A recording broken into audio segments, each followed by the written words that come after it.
Hello, hello, hello. Welcome, everyone. Brian, go ahead and start up your video and get yourself going. There is my friend Brian. How are you today? Doing great. How about you, Mark? I am doing fantastic. We've had some wonderful talks already, and I am looking forward to yours as well. Sounds like you're ready to go. If you're ready to go, I can pull you over into your room. Let's do it. Yep. Let's do it.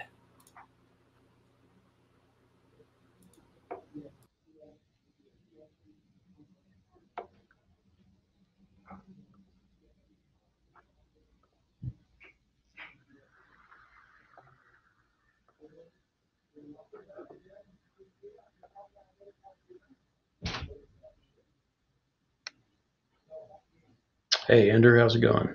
Welcome, everybody. All right, about 1 minute, we'll get started.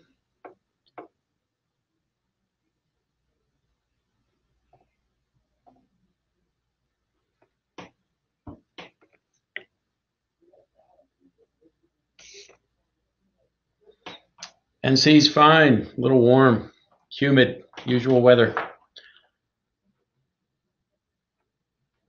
Hope everybody's dev week has gone well so far. Assume we'll just go ahead and we'll get started here. So what I'll be covering today, a lot of focus around CI in particular, but we'll cover some of the CD components of building out pipelines with ColdFusion 2021. This is a smaller subset of a bigger workshop that Adobe offers, where there's a much more significant amount of data that's provided from really the background with traditional pain points and getting away from those traditional SDLC type of environments that you may have in your organization today and going towards a more modern CI type integration into your environment, your frameworks. One of the things I like to preface with this is, this is more of a blueprint in order how to achieve some more automation in your organization. I understand, one size fits all isn't necessarily, what you're going to accomplish when going down with CI down in your organization. So you're not going to find the holy grail of this works for everybody. This is more or less trying to outline some of the capabilities with ColdFusion and getting away from those traditional pain points. But with a limited time today and limited scope of what we have for Dev Week, it's really going to focus on the high level components of what makes up CI, and then we're going to have about 20 minutes for some demonstrations, 15 or 20 minutes. So I'm going to spend probably more time on actually the tools, the configurations, and then running a couple of automated pipeline fires, just so you can get an idea of what it could provide potentially for you and your organization. So I do have a PowerPoint, just a couple of high-level items to touch base on for those that are fairly new. And again, this is a pretty vast topic. This is condensed quite a bit into a much smaller message subset today. But again, Adobe does have a much more extensive workshop that they offer if you really are interested in the nuts and bolts, going all again from those pain points all the way to the finish line, which is creating your first pipeline that can be signed up for outside of this, and participation would be great. There's a lot more detail. So for today, I've got a quick welcome message as we're talking here, a little bit of an intro and overview. Then we're going to get into really the high level items of CI/CD, practicality of what it's going to require to actually start to move this forward in your organization and integrating in with your environments. We're going to cover the different Git workflows. Obviously, now you can tell source control that we're going to be reviewing today will be Git, but in particular, workflows always comes up as one of the top questions. Which workflow works for me? What should my organization use? It's a loaded question to some degree, as each different workflow is going to have its pros and cons, and definitely I'm not sure most people would adhere to one particular workflow verbatim. I myself like to take a sprinkling of different parts of multiple Git workflows and then make up my own for what it makes sense, at least for what my project is calling for. And then we're going to cover tools. There's quite a few. The heavy focus today is going to be on Jenkins. We're going to be using Git Kraken, VS Code, and then obviously ColdFusion being the application that's powering this sample app, and then we're going to be popping over to GitHub as well. So we're going to link all this up at the very end, and I'm going to give a couple of demonstrations on the real-time automation and moving code from what would be a local development environment all the way out to potentially a production server if you want to go full CD. And then we're going to look at Git Workflows, and then we'll finish out with a live demonstration. So a couple of things here. I'm not going to read this verbatim, but one of the things I like to, as a takeaway, every time I do this training or just any kind of conversation around CI/CD, I think it's really important to realize that the whole goal here is to shorten the time to market for your applications. Whether you're building out full-on applications, you're building out web services, REST-based services, any kind of enhancement or application change to your software, everything is in scope. There's nothing that is too small or too large for you to be able to pipe into a CI type environment. So, and to me, the backbone of DevOps is CI/CD. Now, you'll probably see a lot of references now. If you're going to do your own research, you're going to start this journey, you're going to see DevSecOps quite a bit, and that's the security piece in that. And this is a little bit out, that'd be a little bit outside of the scope of this conversation. But to keep it simple, that CI/CD component is really the backbone to me of moving towards a more DevOps environment. And it's everywhere. I mean, you've heard it for years, obviously, and it's not as difficult as I believe that most people will find once they start to go on this DevOps journey. It can be a bit overwhelming, very perplexing, and complicated. I myself avoided it for many years just because of the amount of information I was finding on what direction to go. Everything was very contradictory. You'd find one thing that seemed like it was the holy grail to move you towards this endpoint, and then you'd run into 15 roadblocks. And I think with ColdFusion 2021's release, the probability of being successful at it increased dramatically. It is a much more friendly release as far as going into a DevOps type workflow. Obviously, with the new platform release of 2021, faster build times, much smaller build sizes out of the gate, and then just the natural hooks and ability to hook into a lot of the automated application or automated options with running installers and things like that. So a lot of it can be scripted, and in the demonstration later today, I'll show you some of those scripts and how you can execute those automatically if you are looking to go full CD, which we'll discuss what that means here in just a minute. But of course, the benefits of ColdFusion being a rapid application platform, you've already got a lot of what you need to be agile and moving towards more of a CI type setup for your organization. So real quick, we'll cover the overview, challenges, and benefits. Really, CI/CD, I think one of the greatest strengths of it is to alleviate some of those broken processes. To me, it gives you a chance to revamp legacy code that's been sitting out there for a long time. Great opportunity to go in and improve that code. But also, I think the autonomy that you're going to provide to your developers, it does create a much more spontaneous development group. I can back this up. I was one of the biggest naysayers of going into a CI/CD for many years. I challenged every corner of it. I thought that it just added a lot more complexity, but I can promise you, the more I've gone down, and this is a continual process of learning even for myself, it's changing so fast and there's continually better ways to do things, but it will create a more spontaneous group, guaranteed. And some of the challenges you'll probably run into, organization sometimes, as myself, I found even dealing with myself, there's going to be resistance from team members and management. People don't like change. It's very uncomfortable. I'm not saying go and change your whole landscape, but maybe being an agent to change for small iterative changes to improve your environment is a great way. And we'll cover some of that as we move through, not in great detail, but definitely organizational resistance is probably going to be one of the biggest hurdles that you're going to encounter if you've yet to move into more of a CI type setup. But benefits, they're going to far outweigh any of those challenges you're going to run into or problems. You're going to have faster time to market, which increases user satisfaction, increases better code quality, there's more visibility, and mostly you're going to get a lot more releases out the door. Let me minimize this here real quick. Sorry about that. All right, so a couple of high-level things with CI/CD. The whole point of this, one of the fundamental rules, what a CI pipeline does is it provides feedback loops. So you get that continual pipeline of information back to you, yourself, your team, your managers. It is an amazing thing to be able to log in to any one of your tools and see exactly what somebody's working on and what they're pushing, who's done what, and not to mention the fact that there's a whole contextual value that developers have. When we touch code, we are mostly involved in at that point, and our brain is wired up. We're in it. There's contextual value there as you're working through the code. You're very familiar with it. You can troubleshoot things much quicker when you're actively working on it. You park that code for 30 days. We all know what happens. That contextual value diminishes. You start to forget. You get tied up with other things. There's other stressors. And when you start having to revisit things after 30 or 40 or 50 days of writing it, it becomes very difficult. CI tries to prevent that issue. It's going to put everything into constant loops and provide all of that data and that feedback in real time.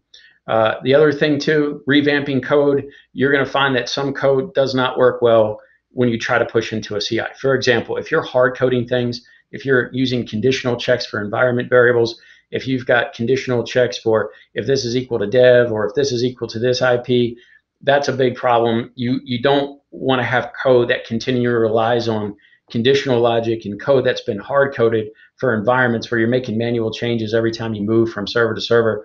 This is a great opportunity to revamp that code, because if you truly want to go into a CI pipeline, you're going to want to do a lot more configurations on that and be able to move that code from a production server and easily drop that onto a local development server without having to go and override conditions and add conditions. Also empowering the team. There is truth behind providing that autonomy to the team, both from a morale standpoint and just from allowing them to make frequent and small changes, and pushing out accelerates that development time. They become much more fluid with what they do. You're not sitting around and wasting time waiting for other teams to get involved or parking code for 30 or 40 days. Then you have this mess of a manual integration. And to me, also, it just not gamifies it, but definitely makes the environment a little less boring, a little bit more modern. It gives them a chance to really feel like they're working on code that's of value and not having to worry about manual and arduous processes that just slow things down. When I speak to the challenges, there's no way to sugarcoat this.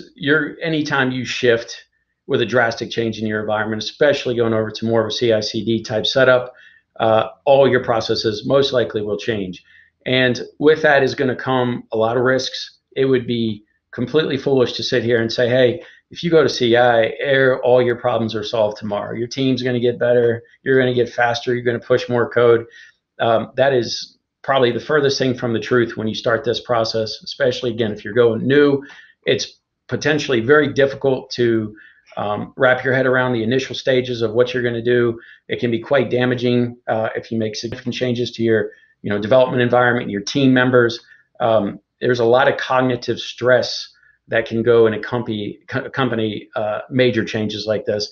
And just that support too. So, a lot of times depending on your role and your position in your organization, it could be difficult to convey the message effectively of what this thing is going to solve and how it's going to benefit the shop or your organization long term.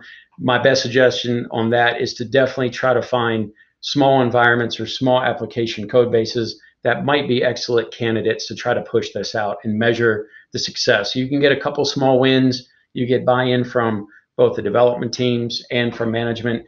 I do think that the path to success is going to be significantly better than if you just try to roll the carpet out and say, hey, guess what? We're ripping the Band-Aid off. The entire environment's going CI. I've seen shops that do that. It is an epic disaster waiting. And let me tell you, once you get a bad taste in everybody's mouth, it's going to be very difficult to undo that damage and try to cycle back to this at a later stage. But the benefits, again, if you're trying to lay this out, that user satisfaction, end users are going to start seeing a lot more releases. They're going to see a fresh site with applications.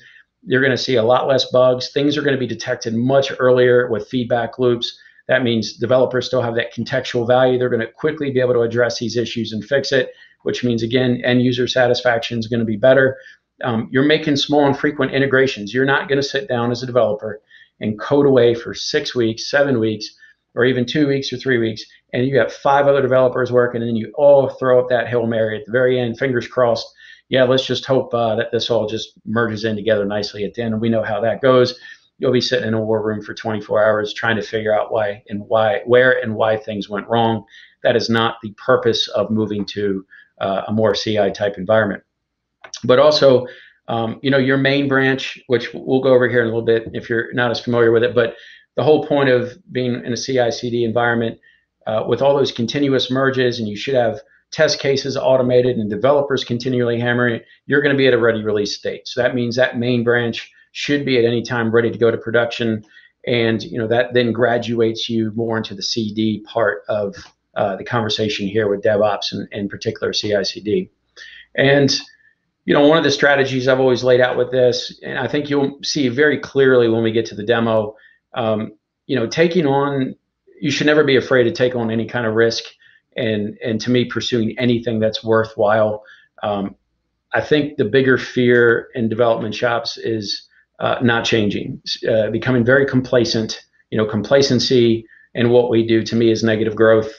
Sitting idle and thinking that permanent security comes from whatever established infrastructure that you have in place and development practices, that nothing's going to change and everything's just going to keep humming along. I think that's a serious flaw and extremely foolish thinking, which is only going to long-term lead to disappointment and frustration among your development teams and, of course, management. It might buy you some time for a long period of time, but getting into a more modern development is going to open up a lot more doors, encourage developers to be more spontaneous, and also help, in my opinion, with attracting better talent. Today, if you're not in some type of source control and if you're not in some type of automation, I think even that's a deterrent to a lot of developers that are making sure that their skill sets need to stay relevant, modern, and on the edge. One of the things, 4 steps here. It is important to definitely come up with some CI tooling. It is not required, but it will save you a lot of heartache if you can find a CI tool to leverage that will help you down this path. Again, we're going to cover Jenkins today. It is a favorite of mine. There are plenty of others. There's Circle, there's Travis, there's Azure's got their own. There's a multitude of CI tooling services out there. We won't get hung up on that, but I would strongly suggest that one of the first steps you do is look at some of the different tooling options you have and what options would work for your environment. Source control, obviously a big step here. You got to pick and you've got to have some type of source control in play. It is shocking when I still find teams that aren't using it at all. I don't know how you sleep at night, but to me, having that source control and a good standardized practice on how you're moving code will solve just problems alone. So regardless of anything you do here, just getting your code in source control would probably be a good first step. And then covering Git workflows. Again, we're going to look at 4. All of them have their pros and cons. We're going to look at those 4 in particular, and then the meshing of what each one and how you can borrow from another. But a lot of that will have, impact on, company culture, what the expectations are, your team size can greatly influence those decisions, and we'll cover that. And then lastly, ColdFusion Conference, ColdFusion 2020, an obvious choice for modern, fast development of applications quickly. These are the 4 steps to me to get to that finish line, and you'll be well on your way. Of course, there's a lot of devil in the details. So a couple of other steps here, just highlight before we get into a few of the other items. Security, for me, another one. It's an arduous process, but you do have to provide the necessary infrastructure from a security standpoint. That's why using tools that have a long proven track record that are widely supported, and using proper source control and having a lot of the configs and the options around these things. Security obviously should be a critical concern. If you try to roll your own on everything, I wish you the best of luck. I think the time of that endeavor is going to be quite difficult, but it certainly can be done. But definitely security should be a primary focus. That whole feedback, one of the things I'm going to highly suggest on hitting that end goal of having a very successful and strong CI environment, the feedback loop we talked about, but monitoring and logging are critical components of this process. If you don't have good monitoring on the applications, or monitoring on different steps that could fail, or test cases, without that awareness, you're not doing yourself any favors with what this process is supposed to provide you.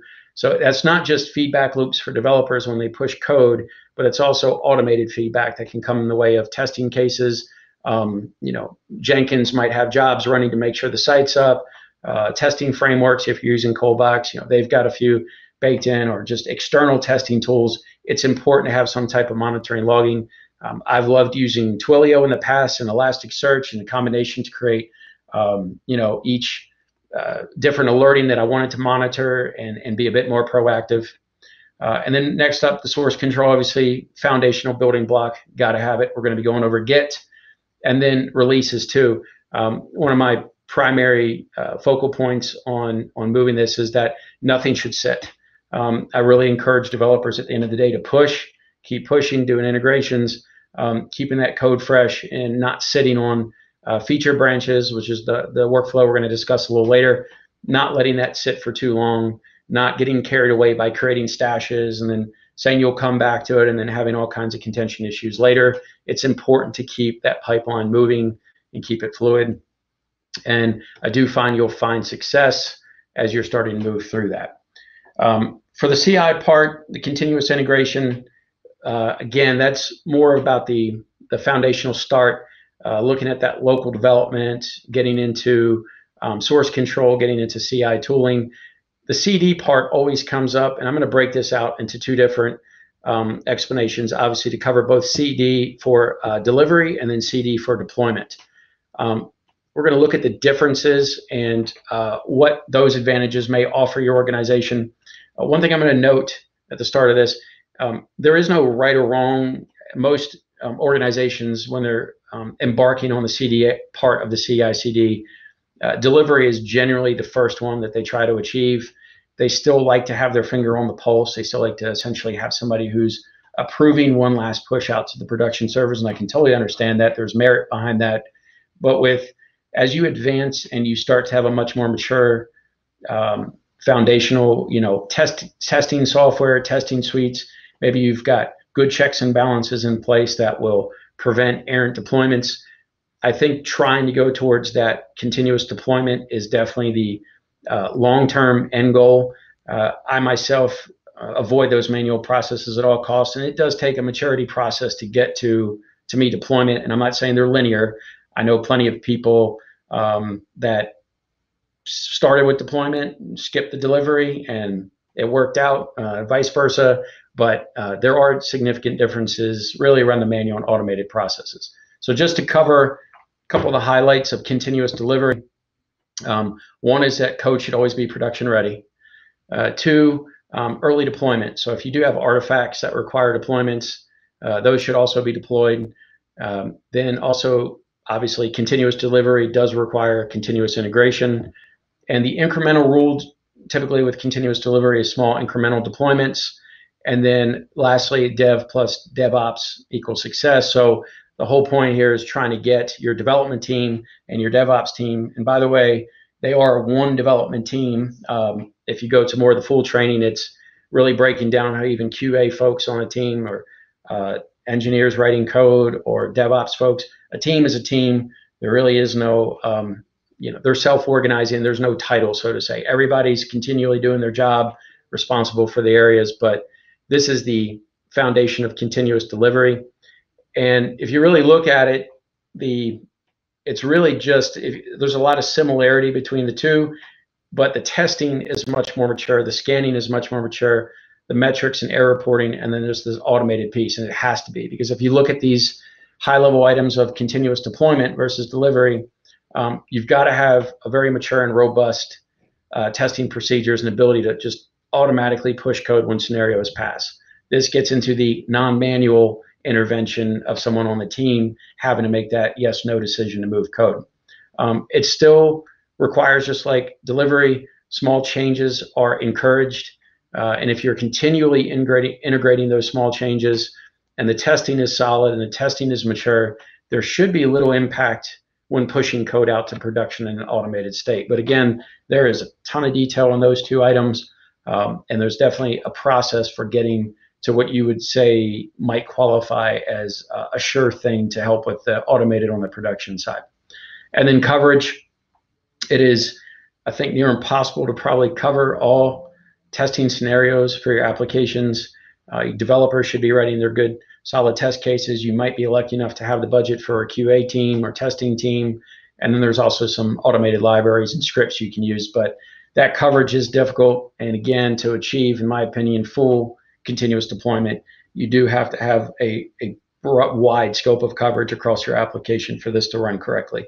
And then error reporting and real-time analytics, there is a chance that you may have a policy, and I do, like if developer has changes and they want to do a production push, as long as the core test cases are met, I don't have a limit on time. We avoid weekends in particular, but if it's 6 or 7 o'clock at night and they feel confident the test cases are passing, I do not have an issue with code going out. That may seem crazy, but for the most part, it has been significantly error-free, and it's been a successful way to make sure you get into solid test cases. So as long as those robust, mature cases are in place, hopefully the errors will be minimal or minor, but it is important to have some type of analytics and real-time monitoring the site. So especially when code goes out in an automated push out to the production servers, there should be a suite of test cases that are executing. And I'll get a Twilio notification that I've hooked into their APIs. It'll let me know if there's any immediate errors, and then it continues to monitor for the next half an hour to an hour to make sure everything's stable. So again, encourage, error reporting is a critical piece if you want to go to that full automation. And then metrics, we touched that on the last one. You should continually be analyzing the metrics, making sure that there's any bottlenecks, problems, looking at the logs, and that can be a little bit difficult, but I use Elasticsearch for a lot of that and definitely speeds up the process. So if you do a side-by-side comparison, you'll notice a lot of the bulleted or headers here are bolded. You have testing and deploy. Both of them are encouraging automated testing anytime you go to an environment. So even going to development or QA or test server, you should have automated testing running and scanning. And even before and after deployment, you should have automated testing continually running to make sure there's health. The merging should be automatic as well. So automatic source control merges for both deployment and delivery. Git does a fantastic job, and there's some great UI tools there. Again, like Git Kraken, but it'll immediately let you know if there's any kind of issues with, contention, or there's a conflict between different code. It will do it for you. So don't try to think that you have to manually move code at all under this type of setup, and both delivery and deployment encourage the automation of that. The big difference, manual versus automated, again, on delivery, it does require that human to manually move the code to production servers or push some type of a trigger or button. And then, in my opinion, the deployment requires no human interaction, completely automated, and that allows for that deployment out to the production servers. One thing also to take a look at, I would encourage Docker containers. You do have the availability for some time. It goes back a few versions of ColdFusion, but you can certainly get on Amazon ECR and Docker Hub.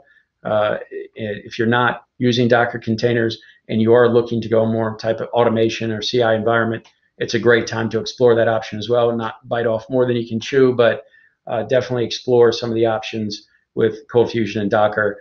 But you can go and grab a copy both for 2018, 2021, and I've included a link here at the bottom. But a little outside the scope of here, but definitely worth taking a look at. So as far as the tools, we're going to take a look in quickly here and at what the demo today is going to include. So again, for source control, we're using Git. That is for all code repositories and workflow options. Git Kraken is my preferred Git GUI. It works for Windows, Mac, and Linux. It's extremely intuitive. We're going to open it up here in just a bit. You're going to see the nice graphical interface it offers and a lot of the push button options and drag and drop features that come out of the gate with Git Kraken that simplifies it, especially if you have a younger development team or a new development team that's not as familiar. The learning curve is way less with Git Kraken than some of the other Git GUIs that I've played around with, or just trying to do everything via the command line. Jenkins, open source platform, use it for my automation server. I do builds, tests, deploys, everything ColdFusion application-wise, and other language-specific applications. Everything goes through Jenkins. And then lastly, we're going to look at a sample ColdFusion 2021 app and combine it all here to see how this works. couple of things with Git. The reason why it was selected: performance. It has all the branching capabilities. It scales very nicely. Obviously, it has a proven track record. I don't need to go into too much deal with that. But open source, has a large backing, high adoption rate, great for long-term projects. You don't have to worry about it disappearing anytime soon. Has a lot of flexibility. So whether it's just you solo with a small bit of code, or you're working at a major corporation with large projects, they're all solid, viable candidates for Git. And it does provide you quite a bit of flexibility. And then lastly, I touched on it earlier, security. It ensures the integrity of source code, protects against malicious and accidental actions. Fantastic. Can't go wrong with it. And just looking at a couple differences here for source code hosting, you've got the different feature sets. I'm comparing GitHub to GitLab to Bitbucket to Azure here. You can see, for the most part, some of the more major source code hosting options out there, they're all going to support a lot of the same features. In this case, we just yanked some that were critical or important to me: code review, bug tracking, private repos, which is a big deal, and security around that, then wikis, and then also self-hosting. So GitHub, is what I generally go with, but those other options are certainly viable as well. And then obviously, if you have a shop that has different, I should say, features possibly. So for example, like GitHub, I use GitHub because there was still some older code with SVN. GitHub will actually support that, whereas you can see a lot of the other hosting options that you have with GitLab, Bitbucket, and Azure, a lot more limited on source code support. So I would have gone with Git regardless of SVN, but everything has been moved over to Git, and so GitHub was the obvious option. And then Git Kraken, and again, this is probably an area for a bit of debate as far as tooling goes, but I'm a big proponent of Git Kraken. One thing, the streamlining of productivity, the amount of automation in it, the smart commits, the options to plug into Git directly through OAuth connectors, the Jira workflow, the easiness to do Git Flow, which is another Git workflow. All these options are baked in, and then you'll see when we get in, just the visual representation of it is first class. It has great tracking. It has automated hooks for Jira. So if you're using, say, Jira for project management and tasks, I'll show you how that can be brought in. You can actually click on a Jira task. It will open a branch for you. You can commit directly to Jira comments directly through Git Kraken, so it saves you from having to log into multiple platforms. But there's a lot of different plugins and options for tracking. And there's Teams plugin too, if you're using Teams. But the visual interface, again, first class. And then it also has a built-in editor. It might make some people cringe, but it does have the ability to, if you're using VS Code, but that's great. I use it myself, but it does have a editor where you can make changes directly and without having to open up another application if you so desire. And then Jenkins, again, I know there's a smorgasbord of options out there, and they're all great. A lot of them are great, but Jenkins, for me, wins mostly from an open source standpoint, but it's extremely fast. You can do a lot of things with it. You can do builds, you can test, you'll be able to deploy the code. We'll see how it's able to run some test cases in a plan and then push the code out. And it does a lot for you. And I will scratch the surface on the demo today, but there's quite a few different scenarios of how Jenkins could benefit your organization, in my opinion. It also has version control, support of version control systems in Git. We're going to look at Git webhooks from GitHub Enterprise today over to Jenkins, and how those automated hooks can automate your integrations and your deployments out to remote servers or cloud-based servers. And then automation as well, again, webhooks, cron jobs, URL invocations, there's different triggers. And lastly, there's a lot of plugins. I'm going to just throw a little bit of a shade at those. I don't have anything against the plugins for Jenkins. My experience has been choose wisely, as some plugins will go up for adoption and may not get picked up. Some plugins will just die. Some plugins will have issues with security, and they have a lot of dependency. So if you do go plugin heavy, just be forewarned that it does come with a management risk. You'll have to make sure that those updates and you'll have to have some understanding of dependencies. It's not like ColdFusion where you can go into the package manager and add something and it tells you all the jar files and impacts and dependencies and auto loads it for you, and you don't have to restart. You're off to the races. Totally different with Jenkins. You do have to be careful how you manage those plugins. And it does give option for groovy scripting, which means you have total control over your pipelines with native groovy scripting. So you don't have to use the plugins if you so desire to avoid those and just go pure script, and you don't have a management issue. It's just your script that you custom write. And then ColdFusion 2021 for application development, it's modular. It falls in line with the mantra of CI/CD. It's dividing systems into discrete independent modules, extremely fast, extremely agile. I don't know since the last update, I may have to check that, but the last, I think it was update 3, it was still at, the installer was around 147 megs for the core services, including the JRE, so it's teeny tiny compared to previous versions. Significantly faster startup times, and then obviously you have the CLI options now, which makes things really nice from just configurations, exporting settings, and doing a lot more for automation. All right, so Git Workflows, and then we'll move through this and we'll start taking a look at the demonstrations here in just a moment. So important things to note when looking at a workflow. Again, I got hung up on this for many years and borrowed and stole from different workflows until I finally found what I thought works well for a lot of the projects that I work on. I'm continually refining that and taking a look if there's better ways to do it.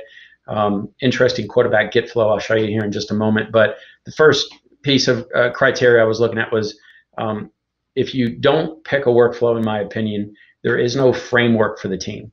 If you're going to want consistency and efficiency in the development process, it's important to define some type of workflow for Git. So whether that's borrowing from multiple workflows or creating your own, the only thing to say is that some type of consistency in that needs to be put into place. Also, team needs, team size, team experience, team proficiency. All of that could alter your decision making on which workflow to go, and I'll cover a couple of those high level items here in a moment. But please, if you're going to go down this route, the cognitive stress might already be increased for a lot of these developers. It's a scary thing for them if they're unfamiliar with it. And if you pick something that's so overly complex and arduous for them just to move code, then you'll lose before you ever get to the finish line. It's just adds a lot of problems to it. So, and then also, it's more or less at least gives the team a guideline on where to start. If they understand the workflow and the process, it'll be a lot easier for them to adapt, change, and mold to what the new direction is. So having that framework in place is pretty critical. And then lastly, I've said it a few times now, mixing and matching is totally acceptable. Your workflow doesn't have to be like everybody else's workflow. It's more important about picking what works and getting that framework in place and moving it forward. No one size fits all. It's going to be dependent, again, security, how you engage, high-level support, sponsorship of change from management, but a lot of the misnomer, there's a misconception that there's just one magic solution that just works, and that's definitely not the case. Productivity, pick something that's simple. I don't like an overly complicated workflow. If you have multiple steps and processes and you just overcomplicate it again, I think the productivity will die and will cause a lot of issues with the team trying to adopt and pick it up and having successful integration processes. Short-lived, who's going to implement the change, who's going to pick the change. I think it's one of those things, keep in mind that all code should be short-lived in local environments. Look for the thing that will allow you to move code to the finish line faster. And then also, which one of these workflows it works best with your release cycle. I have a pretty liberal release cycle, but for the most part, if you in an environment you do quarterly, weekly, maybe it's allowed twice a week, some of these workflows may impact that decision. The 4 we're going to look at are centralized, Git Flow, feature branch, and forking. So the very first one, absolutely the simplest way. If you are solo and you might not have anybody else on your team, or you think it's just a small project, centralized workflow is about as simple as you're going to get. You're basically going to stay on that main branch, and that's what you're doing. You're not creating any features off it. You're not doing any sub branches. You stay on main. You keep pushing the main. as it comes as a bare minimum. Centralized would be the case. And then you have feature workflows. This one, we just looked at centralized, where everything stayed on that main branch. Although that one is extremely convenient, it is not going to scale. So if you have plans long-term for a bigger team, or you're just testing this out, I would highly advise against saying, okay, well, if centralized works for me, it'll work for an entire team. I think you're going to find some limitations with that mindset, whereas feature branch workflows open up some more options and doors for you. It gives you a chance to break off that main branch, and then gives you an ability to come back in with commits and merge back into that main branch. And if we look at it, this is a visual of the red here. You've got your main branch, and then you might have, say, you and another developer. So, or even you doing two different features. So you come off the main, the blue is the first feature, you're working against that. Eventually the end goal is to get that feature back into main, and the same with the yellow one. You're going to eventually want to get back into the main. So that is your feature workflow. As you can see, you're graduated a bit from that centralized workflow. You're getting off that red main completely, and you're going into more of a feature type setup. Now, Git Flow, this is going to be, I'm sure, stir a few comments, but Vincent Dreisen in 2010 created this Git Flow workflow. Interestingly enough, Git Kraken automatically has the Git Flow workflow baked in, as it is defined with what was originally set up. In 2020, he came out and said that it has been a solid model, basically, and for version type software, but there's probably easier models for continuous deployment strategies. And this is his own words. I am a huge fan of Git Flow Workflow, but it is a modified version of what was primarily described by him. And that's the nice thing about workflows with Git. You can borrow and choose where you see fit for your organization. There, to me, is nothing wrong with that. I think trunk branching is the new one that was supposed to replace Git Flow. But if you look, there's just not much. The differences are subtle. Like, there's just different ways to attack the same problem that's getting code out to the main branch. But if you look at this Git Flow workflow model here, this is the versioning aspect we talked about. So here's your main line, and then we have a development or develop branch, and then we have a feature, two features that we create off it. So how this works, you've got your main branch in Git, then you also have a repo, or you have a branch in your repo called develop. There's a few others like hotfix, there's release. We'll look at that here in just a second, but the idea here is that develop is where developers would create feature branches from. So if it's a normal feature-based development, the developer is not going to go come off the main branch. You're going to pull your snapshot of the code from develop, and that's where you're going to make your changes, and that's where you're going to end back up. You're going to go back to develop. Eventually, the end goal is to get that develop branch back into main with a new version, or however you want to do your versioning in your ecosystem. But the goal here is that you're not just developing on main like we saw in centralized. You're not just creating a feature and going directly back to develop main. We've got this new branch, this new track called develop, and that's what we're building our features against and pushing back into develop. And if you want to look at even a more involved one, this is the branch by definition for Git Flow. You've got your main, you've got your hotfix, you've got your release, develop feature, and then I just put a second feature here to signify that there's two developers working against this. How this works, your main branch again is versioned. The goal here is obviously to get the now release branch into main. You'll notice we've put another layer between the features and develop by creating this release branch. So the idea here is that, and we'll look at hotfix in a second, but the developers are still creating features from the blue develop, and they're going to push back and develop. And eventually you're going to have, and this is where flexibility in your environment or your organization comes in, you're going to define how this works. You're going to define this model, the release schedules, how these get built, and then eventually how they get pushed out to production.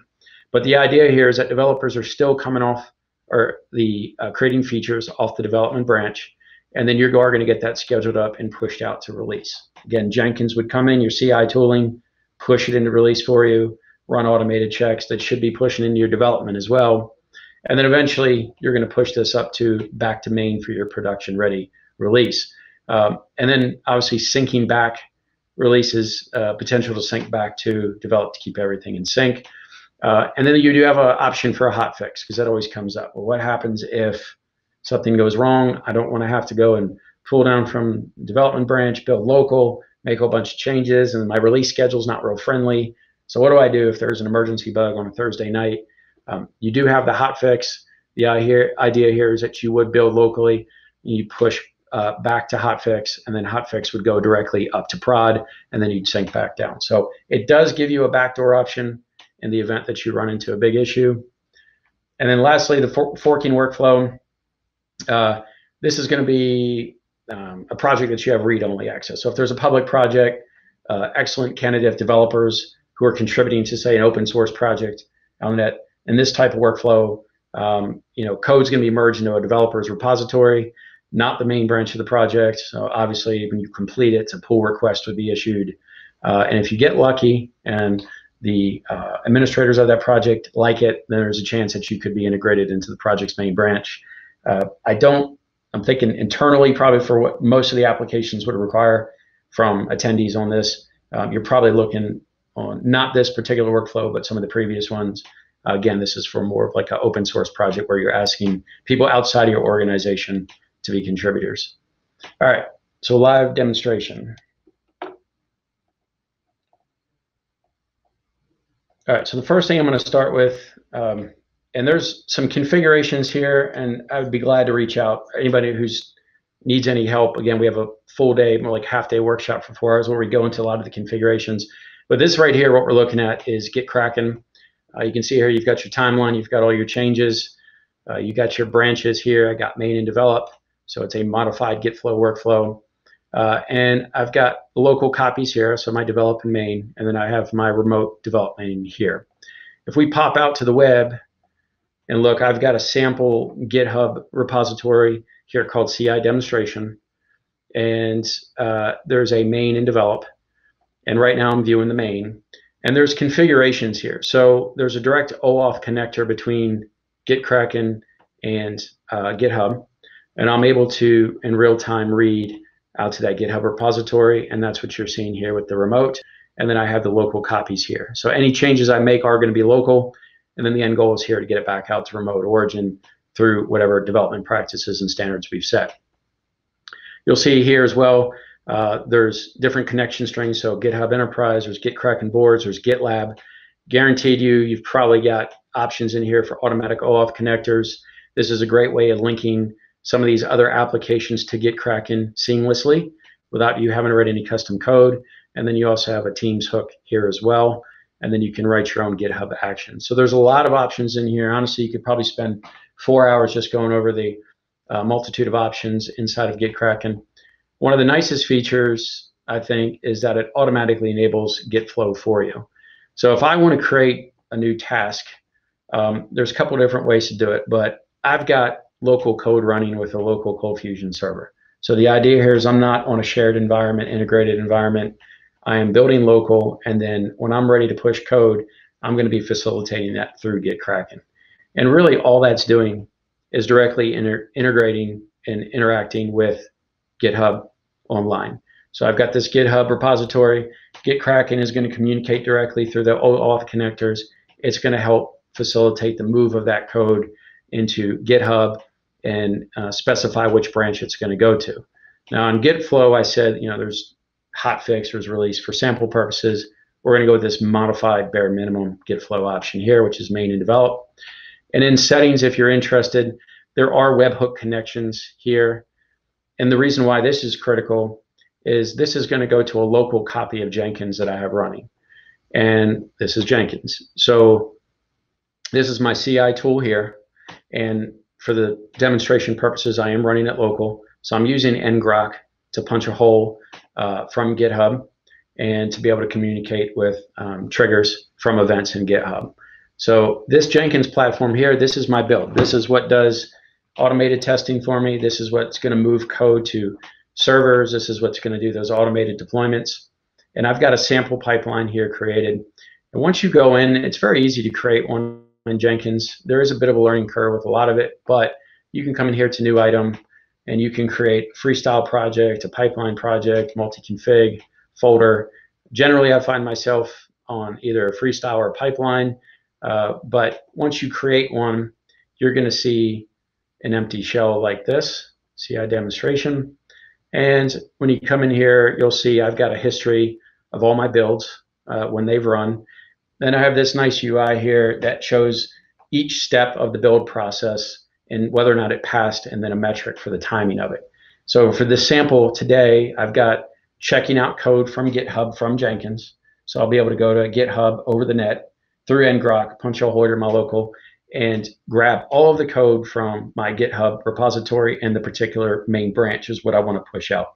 I've got a temporary sleep here to do some cleanup and some other actions. Then I'm going to show how to use ColdFusion 2021 scripting options to install the PDF package manager. And then I'm also going to run a nice feature of ColdFusion 2021, which is a scan and install. And what this is going to do, it's going to scan my entire code base that I've just pushed, and it's going to determine whether or not any packages need to be installed. And if it does, it's going to automatically do it for me. And then lastly, I'm going to do the proper thing and clean out my workspace so I don't hang on to all that code. Now, obviously, the possibilities here are quite vast. I'm only highlighting just a couple of things in ColdFusion 2021 that you can do. But the point of it is, what used to be a manually intensive process in prior versions can now be configured with simple commands. This is running on Windows, so you're going to see these batch share scripts. But if you're running command box, it works just fine locally. And if you're running your own copy of ColdFusion locally, I go in between the comments. I can comment this out if I decide to do the demonstration using the native installers, zip installers with ColdFusion. I have it running local. Or if I am using command box, I can very easily run a script like this. And you can see it's just issuing CFPM command line options. Very simple. It's no different if I go into the command line on command box. And if I type in CFPM like this, it's going to give me all of the options for installs. One second, I think I might have froze. Yep, froze. All right, try one more time. All right, so these are all the packages. The green ones are the ones that I do have installed, and the yellow ones are the ones not installed. And PDF is already in there. So what we'll do quickly here, just to make sure this demo shows you the full power, I'm going to log into the server admin, and I'm going to disable the PDF package that's currently running on my local build. Give it a second. So manual process, which I don't want to do, but I'm going to just disable it manually just so you can see the automated build that I would, in theory, in a production server. Obviously, I don't want to log in at 8 o'clock at night or 4 o'clock or 3 o'clock or 2 o'clock ever to do installs. So if I uninstall PDF, now that should be removed. And if I come back out here, if I come back out to command box and run that again, you now will see the PDF is in yellow. All right, so I've got it prepped, and back to Jenkins. So the idea here is that I'm going to be able to run this through script directly in Jenkins. I don't have to manually log in, and it's going to be able to install that PDF module for me. And then lastly, I want to do, insurance blanket. I'm going to run a scan install. I want to check the entire code base. I want to make sure that everything is loaded properly and there's no missing packages or modules, so everything will be healthy on the build. If I come back out here, I should be ready to go. Last build was successful. Times look good. All right, so let's go make a change. Very simple right here. So got a small project, just came up. Everything in here is in sync. I'm tracking the development remote just fine. I'm going to do a quick pull fast forward to make sure I have all the latest code from GitHub. Everything's good. It's all synced up. Everything's updated. Project comes in. I'm going to start a feature project using this nice Git Flow option. And I'm going to call it Dev Week 2022. And I have two options here. I can either go with the current branch, which current branch is whatever the head is. And I've got this checked out here. You can see the check. So I could double click main and check that out. But I'm going to go ahead. I've got this pre-checked here, but I can enforce pulling from development. Again, In this workflow model, you can bypass it, but the whole idea is to pull from that development branch. I'm going to go ahead and start the feature. And what I'm going to see now is this feature folder that's come up with this dev week. So what that means is my code base here local here is now completely synced up with the remote dev branch, and all the current code that was out on Git is now in here, and I'm ready to start developing. So if I go over to VS Code, one other thing to point out, you'll notice it shows my last merge over here, which I ran a test on about an hour ago just to make sure everything was healthy. I added this file called July test. I can go look and see what was added a testing, no big deal, simple file, but no impact. But there's no changes yet. So I've got this feature created, I'm ready to develop. If I open up VS Code and I open up the July test, I can say this file needed some changes. And as soon as I hit save, if I go back into Git Kraken in here, you're going to see now there's a file change in my working directory. That working directory is obviously this local build that I have here. And I can hit view change and I can say, oh, July test has been modified. It's going to show me what the old line was and the new file. Okay, acceptable. It's what I wanted to change. If I hit stage all changes, or actually, let's add one too. So let's come up here and add a file. Real creative names today, but second July test. This is a second file. And if I hit save on this and come back into Git Kraken, now you're going to see there's two files with a plus, which means it's been added, and then this means this file was edited or modified. All these changes are good. I'm ready to go. I'm going to simply hit stage all changes. I'm going to call July dev week test. Give it a July dev week. Hope this works. No, it will. But then you simply hit commit. And now what happens is I've committed the changes, the two files. I have the modified, I have the added, and I have this feature branch still open over here. So I've got commits in it. It's been modified. I can simply use the UI, click on that ellipses, and I can hit finish feature dev week 2022. And then I always delete the branch. Your feature branches are useless to anybody else. Don't even bother to push them. Don't hang on to them. Delete them. That's my opinion. They're of no value once you finish the code. So I'm going to finish the feature by simply clicking that command. And now you're going to see that develop is 2 commits ahead of the tracking remote development branch. So the first thing I'm going to do, and there's many ways to do this, but the easiest, which is the, oh wow, that's really simple. You click on develop, you drag it, drop it, and hit push develop to origin develop. So what this is going to do, it's going to use those OAuth hooks. It's going to go from my local source repository out to GitHub. And when I come out to GitHub, if I come into DCI demonstration, it's going to get a note that there's been a change. If I come into develop here, you're going to see that I just pushed this 38 seconds ago, and it has second July test, and it's got July test. I can look at the code and see this file needed some changes, so it worked. All right, so we're not done. We obviously need to get to production. So now we're going to drop develop on the remote to main, and we're going to start a pull request. I'm going to give it a second push. And this is where if you have a development team or you have an approval process, you can start to put in code reviewers, you can have assignees, labels, you can put cards. You can do a lot here. Not to gloss over it, but I could add a whole workflow to be able to get from that developed domain. And that's where going into that CD with the more autonomy comes into play and how you're going to define that environment. So simple right now, I created a pull request. I can go directly to GitHub, or I can do it here. So if I come back into my repository, I can click on the pull request tab, and there it is. And in this case, I can see what was added. There's commits, checks, files changed. I can get a breakdown of what occurred. I have complete visibility into what the developer did. I can hit merge pull request, confirm the merge. And now if I pop back over to Jenkins, you're going to see in just a few moments, the webhooks are going to fire, and Jenkins now is going into a pending state. And so this is automated. So the build is starting to run, and this one's going to take just a tad bit longer than usual because of the installation for the PDF module. But as the progress is going through, you can see right now it's grabbing the code. So it's just about finished that. If you also, you can click into this directly and watch each command as it fires. Right now it's beginning the installation on the scripting side of ColdFusion. It's installing that PDF module. And then next up, it's going to run the scan install in here in just a second. And this, again, will take just a moment because we are doing a fresh install.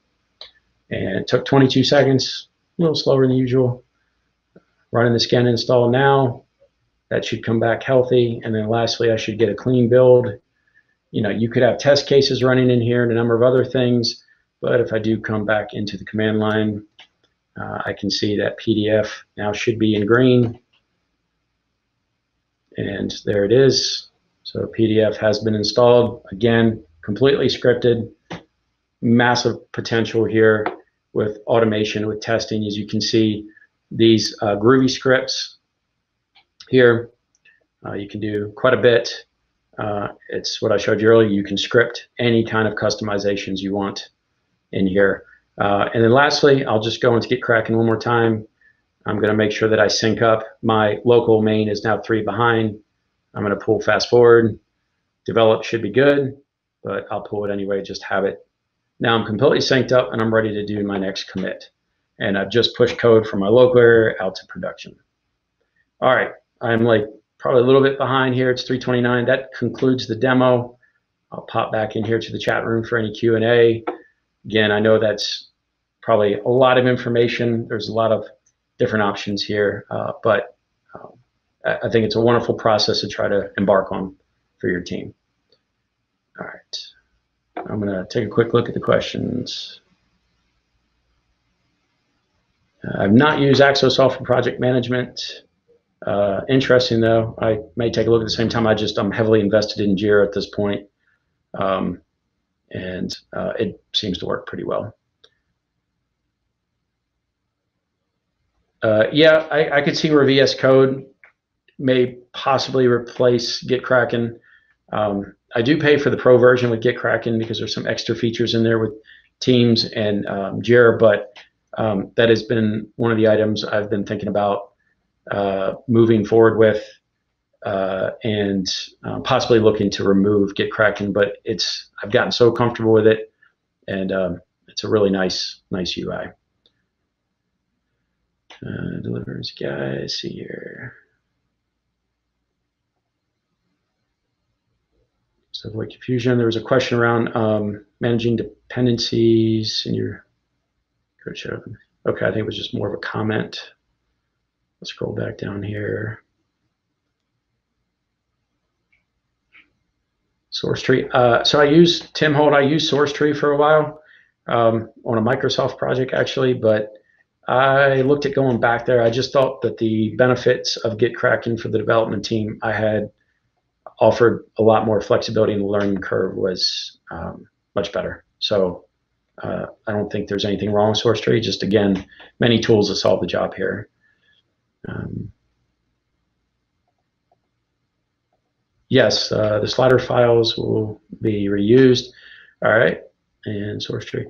So I've got a $100 gift card here. I'm sure there's some people that want it, so I'll ask whoever can type in the 4 workflows of Git that we discussed today will win the $100 gift card. I guess who can Google the fastest or remember? If I can't get 4, I'll take 3. Close.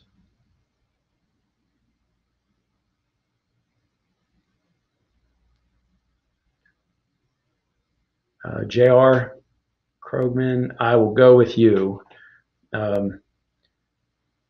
I will, if you could, I'll include my email here. If you could just send me an email, JR Krogman. I think I can private message you. I better do that. I just realized if I put my email in, everybody could hit me up. So I will get in contact with you for the gift card. And I'll make sure I have your name. I think Adobe can look it up as well too. So you're the winner. Congratulations. Sorry, Tim, just a bit late. There was another comment on here about don't use GitHub pull request. Issue official plugin way too slow. Yeah. Not sure. I don't know what capacity you're referring to with PR, if it's something separate with another platform, but the PR request in general, I'm just using that as a GitHub managed for source code moves. But yep. Gotcha. Okay, on the VS Code. All right, that's good to know. Yeah, I heavily rely on PRs, so no, can't imagine world without them. So.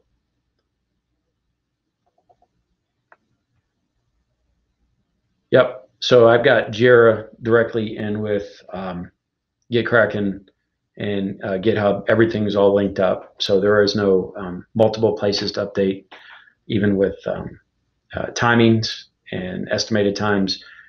There's enough AI now that we can estimate how long tasks will take based on previous tasks. So we use a lot of that for the velocity and the workflow estimates, which has been a time saver. So even a business owner can put in a task and they can get an estimate on how long it's going to take.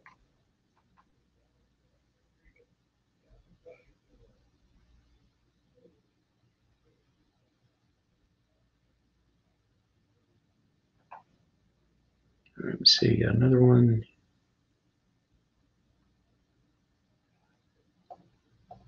Yep, you're just vouching for GitHub. Yep, big fan of GitHub, definitely. It's welcome back, Greg. Yeah, and if you are an Atlassian and you're looking for tooling, obviously Bamboo, Bitbucket, there's a lot of integration options without having to do any kind of configurations. So you might have a lot less resistance if you explore that route if you're a heavy Atlassian suite user. And it works fine. There's some real simple interfaces on that as well. If you're looking for a replacement for Jenkins, or in lieu of not using Jenkins. So.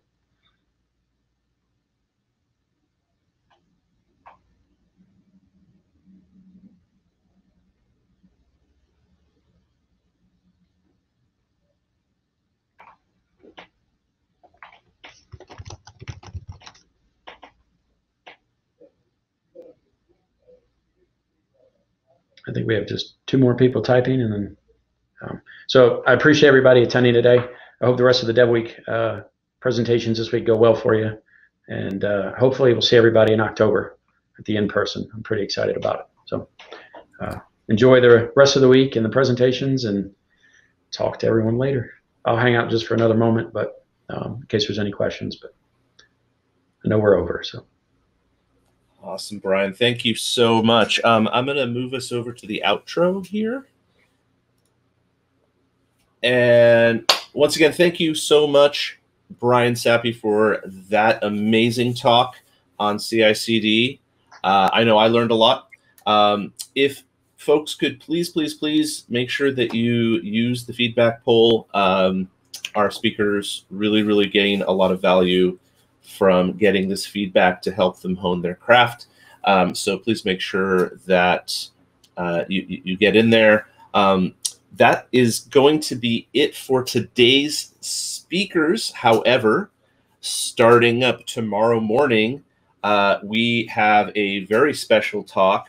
We're going to be getting a sneak peek into the ColdFusion Builder extension for VS Code from 2 of the engineers that actually worked on it. So please make sure you don't miss that. And I'm going to leave this poll open for just a little bit so everyone can get everything in for Brian. And go ahead and Brian, did you have any other questions or want to say anything more? No, that's it. I appreciate the opportunity, and again, I hope everybody's week goes well. Fantastic. Thank you again, Brian.